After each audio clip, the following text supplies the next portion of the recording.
Life is meaningless. It's pointless. What are we even doing? But there are rookies to talk about in fantasy basketball. Michael Bolton. Thanks, Josh. It's Michael Bolton here, and it's time for another episode of the Locked On Fantasy Basketball Podcast. Let's get to it. Let's get to it, indeed. You are Locked On Fantasy, your daily NBA fantasy podcast. Part of the Locked On Podcast Network, your team every day. Hello and welcome to the Locked On Fantasy Basketball Podcast, brought to you by Basketball Monster. And while there was a study that shows that women find it a turn-off if their partner listens to the Joe Rogan podcast, we didn't need a study to know that the same thing applies to this show.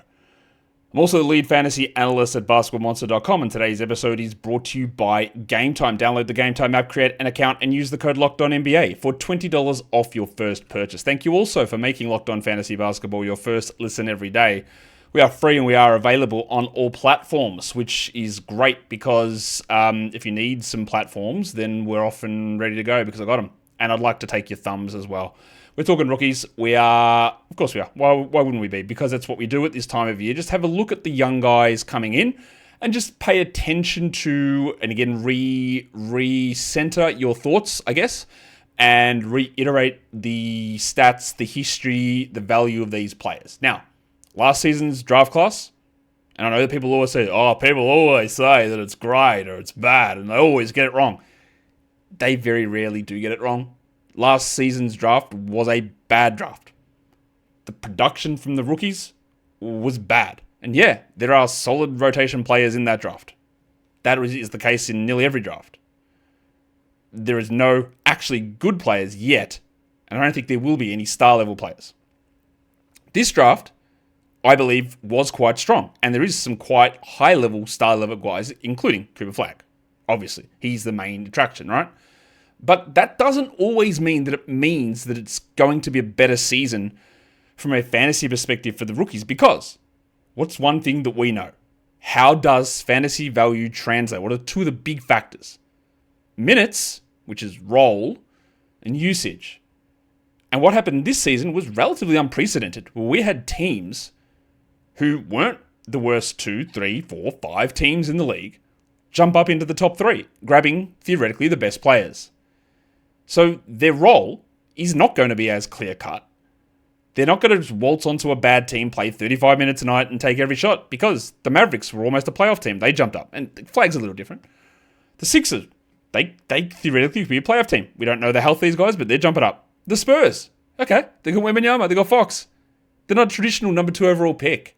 So many of these situations worked out that way, where, again, there's just a lot of players, and there's a lot of, everyone you go to the Wizards who are objectively bad, but there's just a million guys on that team that sort of need minutes. So it is a confusing sort of situation. So when we look at how this class appears comparison to last season, I think you're going to have the same sort of rookie impact, which is not very good. But if you're talking about it dynasty-wise, I would be valuing the players in this class a lot higher, because eventually things change and things thin out and the good players step up. But it's very different in year one. Let's take a look at how things have gone for rookies over the last few years and how we can make sense of that, I guess, because it's not just always about, we look at the rookies and we know they're going to be good or we know they're going to be bad or whatever it is, right? No, last season I projected no rookies to be top 100 players, and we didn't have top 100 players. In points leagues and category leagues, there were no top 50 players, there were no top 100 players over the course of the season on a per game basis. There were 4 top 150 players for points leagues, and there was 1 top 150 player in category leagues over the course of the season. Now, I think you'd all agree that's not very good. She's not very good at all. And again, when we're talking and thinking about these things, and we're going to talk about these relatively common discrepancies that occur, that's not good. What you will see, though, as I'll show you now, is that after the trade deadline, and this is a consistent thing every year, this stuff changes a little bit. Now, we still had no top 150 points, no top 50 points league players, but we did have 2 top 100 guys, and we had 12 rookies who were top 150 in points leagues after the trade deadline. In category leagues, we still didn't crack a top 100 guy, but went from having one top 150 guy over the course of the season, who, by the way, was Alex Sarr, to 9 top 150 category league players after the trade deadline. So what do you do with that information? If you're playing anything that's a draft and stash or a best ball type scenario, you understand that you're going to get rookies that rise up in the second half. That is just inevitable. But realistically, it means that we just got to be active on the waiver wire when opportunities arise versus drafting a lot of these players. If we take a look at the year before, 23-24 season, again, this is the Wembanyama year. This is Scoot Henderson, Amen Thompson, Brandon Miller. Obviously, things are a little different because you had Victor Wembanyama, right? So we did have a top 50 points league player as a rookie, Wemby. We had no one else in the top 100, because that's when I write that on the screen that we had one top 50 player and one top 100 player. It's the same guy. And 4 total top 150 points league guys. In category leagues, it was the same. One top 50 player, Wemby. One top 100 player, Wemby. And 4 top 150 players. So you're getting the idea that there's just not many guys that make an impact. Now, 22-23 season, it was a little bit different. We did have some more impactful guys. This is the Paolo Banchero, Jabari Smith draft, right? So we didn't have a top 50 player, but we had more guys making an impact for longer periods of time. So no top 50 players in points, 1 top 100 guy in points, and 7 top 150 guys for the 22-23 rookie class. In categories, we had no top 50 guys, we had 1 top 100 player, and we had 6 total top 150 players. And as a general rule, we have between 2 to 6 top 150 players in categories and points leagues every season. That is how it generally plays out. So what about this season? Well, we look at Yahoo's rankings, we look at ADP data, and I look at my own projections to see how it plays out. Yahoo has 1 player ranked in the top 150. They have 1 rookie ranked in the top 100. It's the same guy, Cooper Flagg. And they've got 4 guys ranked in the top 150. Yahoo's ADP data measures up pretty similarly. 1 top 50 ADP guy, and still only 1 guy in the top 100. That is, of course, Cooper Flagg. But there's 7 guys with an ADP inside the top 150 because that reflects our draft strategy. Is that just take chances on guys. We take flyers. It almost certainly won't work out, as you can see the numbers. And every year this is the case. We have 8, 9 guys who are between 100 and 150 in ADP for rookies, and they just don't pan out, as you can see on those numbers. So what do my projections have? I actually don't have Cooper Flagg projected as a top 50 points league guy because I think it's going to be a little bit rough early on, and then it will ramp up as the season goes on. But over the course of the season, I think I've got him 53rd or something, right? It's pretty close. I've got 1 top 100 points league rookie, which is Flagg, and I've got 2 guys in points leagues that I project per game, course of the season, to be top 150 guys. For category leagues, I've got 1 player projected in the top 50, Flagg. I've got only 1 in the top 100, again, Flagg. And I've actually only got 1 in the top 150, Flagg. I don't have any other rookies projected for the course of the season to be top 150 players, which is the exact result that we got last season. Again, understanding that there are going to be plenty of rookies who have periods of relevance. And when we get to post-All-Star break, post-trade deadline, we'll probably have 7 guys in the top 150 and maybe 2 guys in the top 100. But when you balance it out over the course of the season, the odds of these rookies having success is minimal, it's marginal, it doesn't exist really. Because we're going to see players who start off terribly. We're going to see players who are put into weird situations that they've got to sort of figure out. And we wait for trades or injuries to occur or shutdowns to occur for certain situations for guys to step up. So when we're talking about how it plays initially, it's going to be pretty rough for rookies. I'm going to go through 8 rookie names that I think, again, I've only got 1 guy for categories projected top 150 and only 2 guys for points projected top 150. But I've got 8 guys that I think should be drafted as probably 8 guys that probably should be drafted in a standard league that we're going to come back and talk about. Today's episode, it is brought to you by Game Time, and college football is back. And there's nothing better than that energy for tailgates. I've been tailgating. It's awesome. I love it. And being in the stands with your fellow fans. The only downside is, sometimes getting tickets can be a real pain. There's endless queues, there's hidden fees, and there's prices that jump up when you get to checkout. And that's why you can use Game Time, the app that gives the advantage back to fans. It's the easiest way to score last-minute tickets at the best prices with no surprise fees. When you get up Game Time, you can check what games are on in your local area, see amazing deals, See your favorite college football team, your alma mater, I think that's the right word, for as low as $25. Plus, the zone deals enable you to pick the section while Game Time picks the seats, and you save big. So take the guesswork out of buying college football tickets with Game Time. Download the Game Time app, create an account, and use the code LOCKEDONNBA. For $20 off your first purchase, terms apply. Again, the promo code is LOCKEDONNBA for $20 off. Swipe, tap, ticket, go. Download Game Time today. Okay, I also do want to remind you guys that we've got a survey at lockedonpodcast.com/survey, and you get a chance to win one of 10 $100 Amazon gift cards. It gives you the opportunity to give your thoughts on our shows, on our network, on our advertising, all that sort of stuff. And when you fill that out, you get a chance to win a $100 Amazon gift card. So go and check that out. What we are talking about here, of course, are rookies for fantasy basketball in the 25-26 NBA season. So let's start by talking about the number one guy. Let's talk about Cooper Flagg. All the numbers that I'm going to be putting up on the screen for you at the moment are going to be their Summer League stats and the rankings there, which are the rankings based on Summer League performance. So just don't pay too much attention to that when you see the Durant and the Yahoo points number. Flagg, first game, shot poorly. Second game, looked good. He is going to be a guy that gets drafted in round 3 of leagues. I don't really think there's much debate about that. He is going to be a player that I'm okay if you want to take him in round 5. If you do want to go to round 3, I get it, but I think it's going to be very rough. Well, it's going to be rough early on, and then you're going to see things change as the season goes along. This is a guy that goes top 10 in Dynasty leagues easily, probably top 5 to be honest. And I'm very comfortable that in 3 years he is going to be an above average contributor for every fantasy category. But that just doesn't work that way that easily early on. So I think he's going to start for the Mavericks. I think he's going to be quite good at blocks and steals. I think his blocks may not be as good as we hope early on because of the fact that he's playing the 3 with a lot of other centers. His usage will be solid, but there'll be inefficiency stuff there as well. His current ADP is 43 on Yahoo and 38 on Fantrax. That is going to come in. That is going to end up inside the top 32. I don't know why I said 32, but top 32, I would say by the time we get to opening night.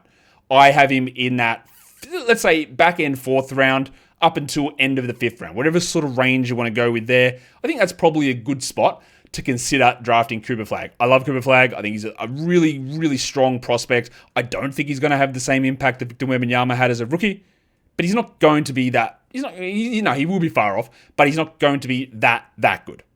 Initially, he's not going to be worth a top 20 pick initially. He might be a top 20 player post-trade deadline. Easily. Could happen. But do I want to draft somebody that high? Understanding that for 4 weeks, 5 weeks, 8 weeks, maybe he's the 100th best player? Because I think that's a possibility as well. We're going to go through the top 6 picks in the draft here, plus a couple of other bonus names that I'm going to talk about. Let's go to the number 2 pick, Dylan Harper, who I love as a prospect. Had him very clearly in that number 2 slot in this draft. I think his dynasty value is quite high, but like I said at the start of the show, the situation is weird because they have De'Aaron Fox. They have Stephon Castle, who's the reigning Rookie of the Year and a worse prospect than Dylan Harper. And both Fox and Castle, to a lesser extent Castle, are point guards. I think Dylan Harper's going to be the best passer out of that group pretty easily. But how does Harper get enough of a role early on? I think that Fox will start and Wemby will start. Then there's Vassell, then there's Castle, then there's Sohan, then there's Barnes. So is Harper playing 30 minutes a night? Probably not. Not early on anyway. And the Spurs usually go pretty easy on their rookies. They don't put, and again, Wemby's a slightly different story, but they don't put this huge load onto them, giggity. Some of their rookies, Derek White, Devin Vassell, just didn't play. They played in the G League their rookie season. Again, this is the number 2 pick, not number 13 or number 29. He's going to have good assist numbers. He's going to have bad shooting numbers. He's going to turn the ball over a lot. He's going to have limited usage in minutes at times, Dylan Harper. His current ADP is 139 on Yahoo and 122 on Fantrax. Totally reasonable. And for every one of these players, outside of Cooper Flagg, to me, they are just flyers. So what do I mean by flyers? When you're in the throwaway portion of your draft, you go, hey, let's see if I can hit on it upside here. Versus taking, what's the name that I love using there? Well, it used to always be Harrison Barnes. You take the pencil at 130 and you go, oh man, I hit it. He finished 133rd. What a W for me. But it's useless because streaming that spot in, to get extra games during the week or using it for the waiver wire guy who replaces a starter in his top 70 for 2 weeks is way better value. Taking someone that makes your projected standings look good because the ranking makes sense with the ADP in your last 3 rounds is foolish strategy. So every one of these other rookies I talk about is like, yeah, sure, get to round 10 if you want, round 11, see, whatever, who cares? If you think that's going to work, try it. It almost definitely isn't, and a lot of the numbers will tell us that. But have a go and see where you get with that. The third pick in the draft was the dominatrix, VJ Edgecombe, going to the Philadelphia 76ers. I don't think that Joel Embiid is going to be ready opening night, not that they play the same position. Don't know whether Paul George is. I don't think he will be. And Quentin Grimes remains unsigned. But if they're all there, what happens here? So Maxey will start, George will start, Embiid will start. There's Oubre, there's McCain, there's Grimes, and there's Edgecombe. I think Edgecombe probably does start. I could see Grimes starting next to Oubre, or I could see Oubre next to Edgecombe. I don't think McCain will start, but I don't know. I'm sort of back and forth on it. But I think Edgecombe's got a chance to start. But just because he's starting, even though it is Nicholas Nurse, self-branded hat-wearing legend, doesn't mean he's playing 40 minutes because you're going to have McCain and Grimes, say, coming off the bench. And there are Gordon and Kyle Lowry there as well. Not that they're going to play every night, but they're still there. And you can push that button if you want. We know what Edgecombe's going to be. Yeah. We know that he's going to get steals, but is he going to shoot well? Probably not. Volume, no. Minutes, no. Rebounds, no. Assists, no. He's going to get steals. He'll be good at that.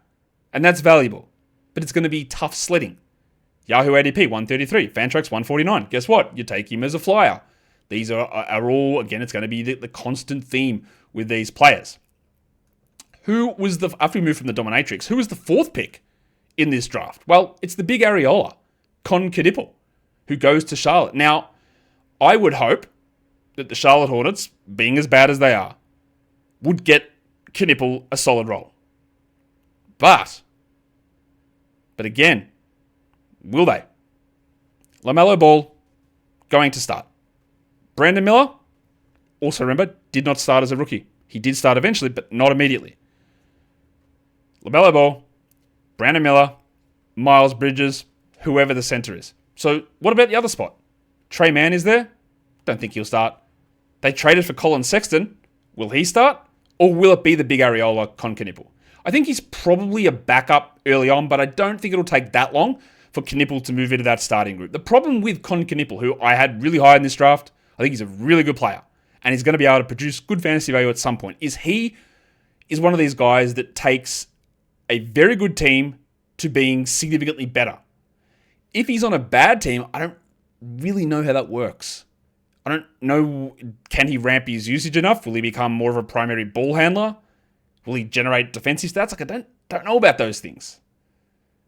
I think he's going to be good initially at threes, and he's an elite free throw shooter.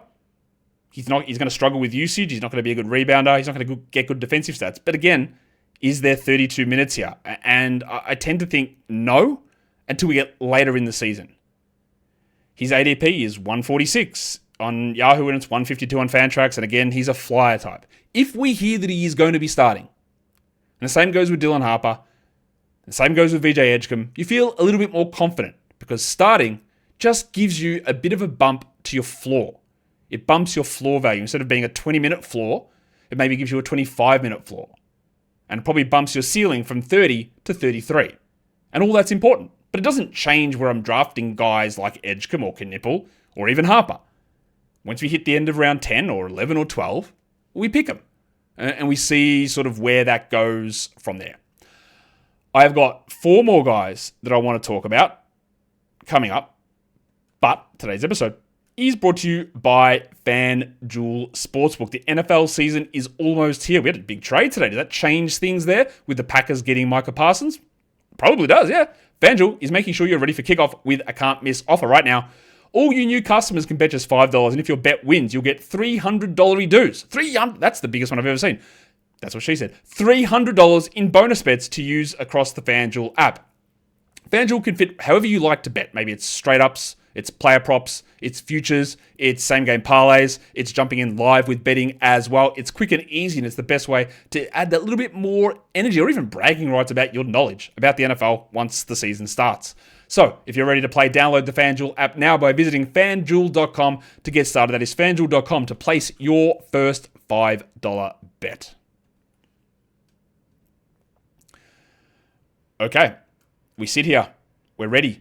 We're talking rookies. We're talking about how they are very usually a waste of a pick, and you're going to be very cautious about what they do. But I will give credit to drafters and rankers.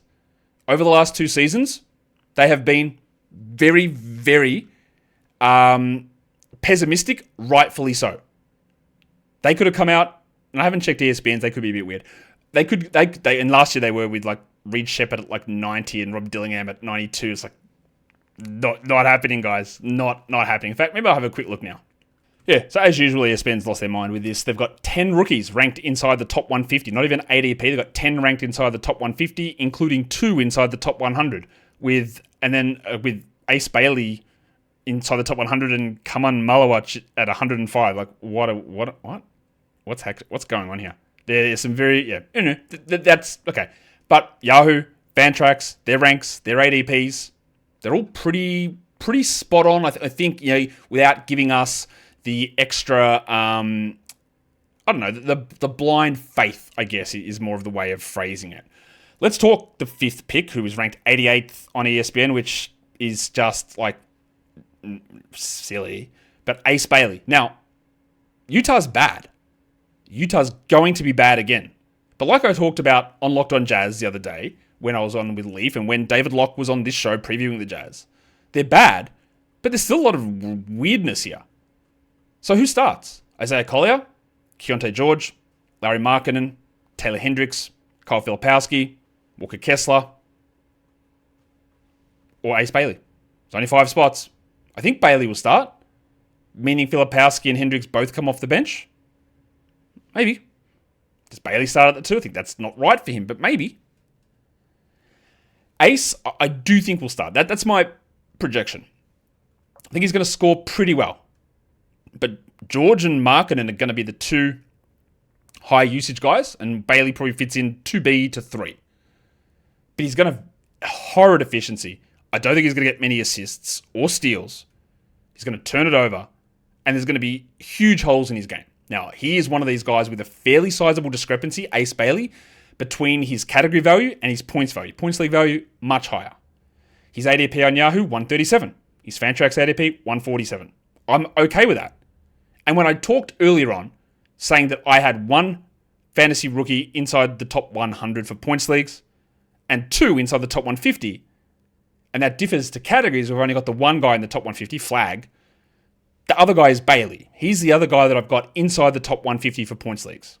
So I'm more interested in taking him in points leagues and he's an interesting flyer type for me because he will have usage opportunity. And I think there is that chance, especially because his game, I think, suits a default Yahoo scoring system. Now, I'm not going to go as crazy and say, yeah, he's 88th like he is on ESPN because that doesn't really make any sense. But I do think that he's got an opportunity in some points league formats to step up. But he's still in that flyer territory zone. Now, we'll go to the 6th pick in the draft, which a lot of people are thinking this guy has a chance to be a Rookie of the Year candidate. Tre Johnson was impressive to me in Summer League. I liked what he did, but he doesn't have a particularly strong fantasy game. He's a scorer, that's great. He can hit threes, and I think he might be one of the best shooters, if not the best shooter in the draft. Also, that's great. But do you rebound or get assists or get steals or get blocks or shoot the ball well? I don't think so. He's sort of an off guard. And you can have a look at some of his numbers in Summer League. They're not super impressive outside of the scoring, which was excellent. And then we can all come in and say, well, I think the Wizards are terrible. Cool, I agree with you. But do we actually think that Tre Johnson will start opening night? Because Bub Carrington is there. CJ McCollum is there. They're probably going to start, yes? I would guess. Cam Whitmore, Keyshawn George, Chris Middleton, Alex Sarr. Look, does Tre, theoretically though, realistically, the only spot that he would start is either over Bub Carrington, and he's not a point guard, I guess CJ could play point, or he starts over CJ, which is just not going to happen. But as the season goes on, he will take one of these spots. I'm very confident Tre Johnson will do that. He's going to be quite poor, though, for fantasy. He's Yahoo ADP is 148. I thought that might sneak higher. I think it actually will in the end. But what's going on Fantrax? Why is his ADP 299? That doesn't really add up to me. I don't get why that makes no sense. Definitely still like a last round flyer type is Tre Johnson. Now, the 7th pick in this draft was Jeremiah Fears, but I'm not going to talk about him. I don't think he's going to start. I think we're going to have Jordan Poole, Herb Jones, Trey Murphy, Zion, center. And I think Fears might be the worst player in the NBA getting rotation minutes this season. And he's also got Jose Alvarado in that backcourt on the bench. I think he's going to be brought along really slowly, Jeremiah Fears. Not to mention that in the period of the season we should be ramping up, DeJounte Murray will be returning. So I'm not going to even cover Jeremiah Fears. I don't think he should be even considered a flyer. I'm going to go from pick 7 to pick 8 because Egor Demin is probably, whether you consider it the right decision that he went at 8 or whether he should be starting, I think he will be starting for the Brooklyn Nets. I think he might be terrible. I liked that he took a lot more threes in Summer League and they went in. It was very weird that they just said you're never doing anything on ball or playing any pick and roll. And they said why they were doing that, but what we saw from him in Summer League doesn't really give us any real indication of what he's going to do in the NBA because he averaged like 1.3 assists and hit 3.3 threes. Like, that's just not going to happen. But I think Demin is going to start probably next to Cam Thomas, and then you've got whoever else is in that mix. But if we can get a starting point guard who might get 6 assists, it's relatively useful. He could shoot 37 from the field with 70 from the line and average 7 points a game, even if he plays 28 minutes. But also remember, if he starts, there's Nolan Traore, there is Ben Seraph, Danny Wolf is the other one, confuse them both. And then you've got guys that filled in that point guard role last season, like Keon Johnson, that will probably get some minutes somewhere. So it's not like that Yeoman's coming in, he's running the whole team, and he's having 25 usage at 35 minutes a night. But a starting point guard who, let's say 7 assists you can push to, okay. But it also could be, remember with the way Isaiah Collier worked last season, where the assists were very strong, but he was such a detriment in every other area that in the end, he just wasn't worth rostering. And I think we might get that with Yeoman, but this is the perfect description of what you do with your last picks. Hey, I think he might start. He's a starting point guard. Best case, could he do 10, 4, 7, 1.3 steals, hit 1.5 threes? Maybe. That's at least considerable. That's you, and by considerable, I mean something to consider. And you take him in those rounds. Now, again, I could talk about guys like Colin Murray-Boyles. Can't see any upside to enough minutes for here. Kaman Mulwatch. Well, Mark Williams and Nick Richards are still there. It's not going to happen. Cedric Howard. I haven't even seen him play. I don't think the minutes are there. Noah Essengate, just not going to touch it. Derek Queen, wrist surgery. And don't think that he's coming straight. He might. If he's healthy, the fit with Zion will be absolutely disgusting.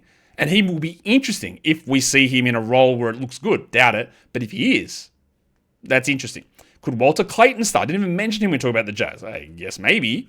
But I don't think we need to consider him. Young Han Sen. Well, he's going to be behind Donovan Clingan.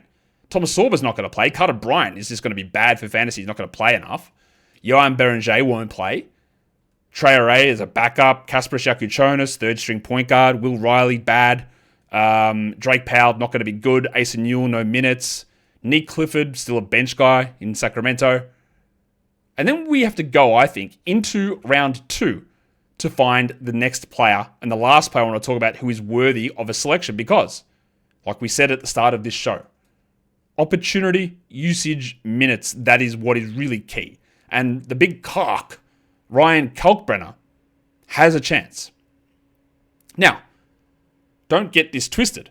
Kalkbrenner might be the third string center on opening night. He might play 0 minutes. It might be Moussa Diabate followed by Mason Plumlee, the cockroach, as the center rotation. It would be insane, but it could be. If I was Charlotte, I don't think that Diabate is a center of the future. I'm not really sure Kalkbrenner is either. But I'd like to see what Kalkbrenner can do. He might have the slowest release 3-point shot in history. Shout out Jonas Valanciunas. But he can protect the rim. He is relatively slow moving. He's large. He's a solid rebounder, but not great. Pretty good defender. I would just like to see what he does out there with Miller and Ball and the Areola. I'd like to see it, but it doesn't mean it's going to happen. I think he's going to start as the backup center, but we're taking flyers. Now, this will change. If we get to September and we see that he's just not in the mix at all, then there's no point in taking that chance. But as it currently stands, Diabate and Plumlee aren't great, so they're not locking down that spot. He doesn't have an ADP at the moment, Kalkbrenner, on Yahoo, which I think is dumb. He should be drafted. On Fantrax, it's 150. But again, October the 3rd rolls around and preseason is just about starting, and we see Kalkbrenner playing with the group that includes Sion James and KJ Simpson. Then we can go, not happening. And then when the change happens later in the year, we make the move. But the opportunity, the pathway is here for him.